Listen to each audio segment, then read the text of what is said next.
सलाम दोस्तों, क्या हाल है आप लोगों का। Welcome to the frame. आइए आज बात करेंगे अपन लेबनान के कैपिटल बेरूट में हुआ एक्सप्लोजन के बारे में।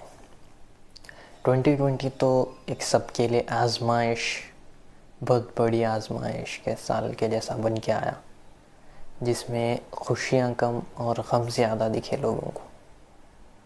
वैसे ही कुछ दिनों पहले लेबनान के कैपिटल बेरूट में जो एक्सप्लोजन हुआ, इतना भयानक एक्सप्लोजन था कि सोर्सेस बोलते हैं कि न्यूक्लियर एक्सप्लोजन से भी ज़्यादा था। लेबनान एक डेमोक्रेटिक कंट्री है जहाँ पर उसके कॉन्स्टिट्यूशन के हिसाब से हर 4 साल में इलेक्शंस होते, जिसमें जिसको भी पब्लिक प्रेसिडेंट या प्राइम मिनिस्टर बनाए उन्हें ही प्रेसिडेंट और प्राइम मिनिस्टर बनता। 2008 में लेबनान को हाइब्रिड रिजीम बोल के क्लासिफिकेशन दे दिए थे। उसको स्पेसिफिकेशन दे दिए थे कि ये कंट्री एक हाइब्रिड रिजीम है। हाइब्रिड रिजीम क्यों करे थे कंट्री को? जब उन्हें जो है सही लीडरशिप नहीं कर सकता कंट्री में सही पॉलिटिक्स नहीं होते, जब सिटीजन्स कंट्री के खुश नहीं रहते, इसकी वजह से कंट्री को एक हाइब्रिड रिजीम बोल के क्लासिफिकेशन दे देते या फिर कुछ नाम दे देते। ऐसा ये सब क्यों होता? जब कंट्री में करप्शन रहता, लो लेवल ऑफ लीडरशिप रहती, लॉ एंड ऑर्डर मेंटेन नहीं रहता, मिलिट्री सही नहीं रहती, ये इसलिए होता। लेबनान को 2008 में हाइब्रिड रजीम बोल के क्लासिफाइड करे। हाइब्रिड रजीम मतलब एक low level of leadership, low level of politics, lack of influence रहता, पब्लिक में नहीं रहते, कोई भी लॉ एंड ऑर्डर मेंटेन नहीं रहता। तो ऐसे कंट्रीज़ जहाँ पे जो है कोई किसी की नहीं सुनता, उसको हाइब्रिड रिजीम बोल के क्लासिफिकेशन दे देते। अब बात करेंगे अपन जो लेबनान के कैपिटल में बेरूट में जो एक्सप्लोजन हुआ, वो एक्सप्लोजन कैसा हुआ? क्या सही में वो एक्सप्लोजन हुआ या फिर कराया गया? जैसा कि बेरूट मेडिटेरेनियन सी पे आता, तो वो सी पे से कई शिप्स पास होते हैं बॉर्डर्स पे जाने के लिए, अपने अपने कंट्रीज पे जाने के लिए। वैसे ही एक शिप MV रोहस 27 सितंबर 2013 को जा रहा था वहाँ से, जिसमें उन्हें 2750 टन्स ऑफ अमोनियम नाइट्रेट लेके जा रहा था। ये शिप जॉर्जिया से मोज़ाम्बिक ये अमोनियम नाइट्रेट एक्सपोर्ट कर रहा था। कुछ मैकेनिकल प्रॉब्लम्स की वजह से सोर्सेस बोलते कि इसको बेरूट पे रुकना पड़ा, जिसमें 2750 टन्स का अमोनियम नाइट्रेट था। तो वो लोड की वजह से जो है शिप्स के जो ऊपर के डोर्स रहते वो टूट गए, और मैकेनिकल प्रॉब्लम्स की वजह से भी शिप वहाँ रुक दिए। अब जैसा कि ऑफिशियल्स को कांटेक्ट करे शिप रोक के, तो बोले कि वेयर हाउस 12 में सी पोर्ट के ये अमोनियम नाइट्रेट जो भी है वहाँ पे शिफ्ट कर दो।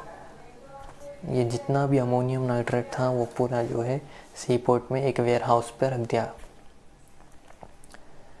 जब वेयर हाउस पे ये सब अमोनियम नाइट्रेट रख दिए, तो वहाँ के ऑफिशियल्स बोले, सी पोर्ट के जो भी कस्टम ऑफिसर्स थे, कि ये ज़्यादा दिन नहीं रख सकते यहाँ पे, इसको जो है यहाँ से ले जाना पड़ेगा। और लेबनीज़ गवर्नमेंट को बोले, लेबनीज़ जजेस को बोले, कितने की लेटर्स लिखे, पर कोई भी इस पर रेस्पॉन्स नहीं दिया। 2013 में जब इसको जो है ये 12th वेयर हाउस में रखे, थोड़े दिन के बाद वहाँ के कस्टम ऑफिसर्स लेटर्स लिखे, मगर कुछ रेस्पॉन्स नहीं आया। जब अमोनियम नाइट्रेट वेयर हाउस 12 में रखे, उसके थोड़े दिन के बाद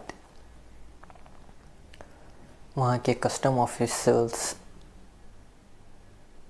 गवर्नमेंट को लेटर्स लिखने लगे कि ऐसा इतना अमाउंट में अमोनियम नाइट्रेट है, चाहे तो आप इसको डंप कर दो कहीं भी, या फिर अपनी कंट्री के लिए यूज़ कर दो, या फिर कुछ एक्सपोर्ट कर दो। ज़्यादा दिन ये अमोनियम नाइट्रेट यहाँ पर नहीं रख सकते बोल के। एक बार नहीं कई बार ये गवर्नमेंट को जो है लेटर्स लिखते गए, मगर वहाँ से कोई रिप्लाई नहीं आया गवर्नमेंट को। तो अमोनियम नाइट्रेट जैसे का वैसे ही वहाँ पर वेयर हाउस में रखा हुआ था। आफ्टरनून 4 अगस्त 2020 को वेयर हाउस 12 में एक छोटा एक्सप्लोजन हुआ। जब एक्सप्लोजन हुआ वहाँ पर पूरे जो है फायर ब्रिगेड्स आ गए, फायरमैन आ गए, वो एक्सप्लोजन को ख़त्म कर रहे थे। विदिन 30 सेकेंड्स, सिर्फ 30 सेकेंड्स, आधे मिनट में पूरा बड़ा एक्सप्लोजन होगा।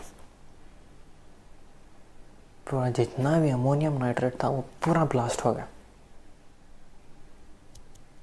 ये इतना बड़ा एक्सप्लोजन था। 240 किलोमीटर्स बीरूट से साइप्रस जो है वहाँ तक जो है इसका इफ़ेक्ट हुआ। ये एक्सप्लोजन की वजह से 220 पीपल जो है डेड हो गए, 6000 पीपल इंजर्ड हो गए, 110 पीपल मिसिंग है। ऑलरेडी कोविड-19 की वजह से जो है इसमें पूरे बॉर्डर्स बंद कर दिए थे। जहाँ पे लेबनान में जो है फूड क्राइसिस चल रहा था। पहले खाना बहुत कम था उन लोग के पास।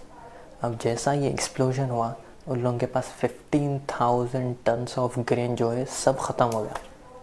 अब कुछ सिर्फ महीनों का खाना बचा हुआ है उन लोगों के पास खाने के लिए। एक्सप्लोजन को जो है अर्थक्वेक में कन्वर्ट करे तो 3.3 मैग्नीट्यूड का अर्थक्वेक होता। ये एक्सप्लोजन से $15 बिलियन का डैमेज हुआ और $3 बिलियन का लॉस हुआ। पब्लिक तो कैसा भी खामोश बैठेंगी नहीं, क्योंकि गवर्नमेंट की नेग्लिजेंस थी। गवर्नमेंट को जो है कस्टम ऑफिसर्स इतना लेटर्स भेजाने के बाद भी वो लोग जो है इतना नेग्लेक्ट करे, उसको इतना केयरलेसनेस करे, उस पर पीछे इतना अमोनियम नाइट्रेट अमाउंट रख ले के भी, उनके सी पोर्ट में इतनी डेंजर चीज़ रख ले के नेग्लेक्ट करते रहे। तो अब वहाँ पे जो है एंटी गवर्नमेंट प्रोटेस्ट चल रहा पूरा। अच्छा पीसफुल प्रोटेस्ट चल रहा था। होते होते जो है एक बहुत डेंजरस माहौल हो गया वहाँ पर, जहाँ पे सब गवर्नमेंट के ख़िलाफ़ हो गए और वहाँ की गवर्नमेंट रिज़ाइन कर दी। रिज़ाइन करते वक्त जो है प्राइम मिनिस्टर जो नए जनवरी में इलेक्ट हुए थे वहाँ पर, उनसे पूछा गया कि अगर अब जो है बेरूट को पहले के जैसी अच्छी हालत में लाना है तो कैसा होना। तो वहाँ के प्राइम मिनिस्टर बोले कि बेरूट में एक करप्शन की अच्छी खासी दीवार बन गई, वहाँ पे चेंज आना बोले तो बहुत मुश्किल है। आप आपके इसमें जो है व्यूज़ कमेंट करिए, क्या फिर सही में ये जो है एक प्लान्ड अटैक था या फिर एक नेग्लिजेंस थी गवर्नमेंट की जो एक्सप्लोजन हुआ। क्योंकि 6 साल पहले वहाँ पे शिप आना, वो गवर्नमेंट जो है वहाँ पे रखना, और जितने कस्टम्स ऑफिसर्स यहाँ से लेटर चाहते और गवर्नमेंट कुछ रिस्पॉन्स नहीं देती, तो या फिर कोई गवर्नमेंट किसी से मिली भी थी या फिर क्या था। आपके क्या व्यूज़ हैं आप नीचे कमेंट करिए और लाइक करिए वीडियो को।